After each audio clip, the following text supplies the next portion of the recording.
Yo, what's up mga quiz ngayon? Simplihan natin, gawa tayo ng logo. Combination siya ng vinyl na black, red, at saka white. 3 by 3.5 by 3.5 ang size ng ating logo at kakatin natin yan sa ating white na vinyl, sa red na vinyl, saka sa black na vinyl. Kaya hindi ko na nakikita kung paano ko na-layout.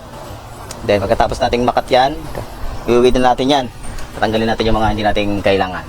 Sa gantong mga logo is maraming process ang pwede natin gamitin.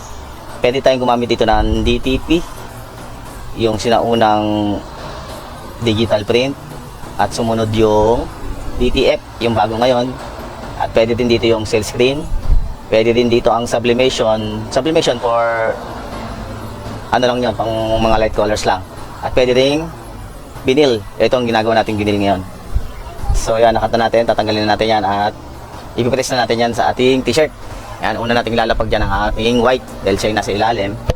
I-press natin yan ng 130 by 15 seconds. Then ipapatong natin yung mga pangalan niya. Ganun din ang press 130 by 15 seconds, and then tatanggalin natin yung plastic top.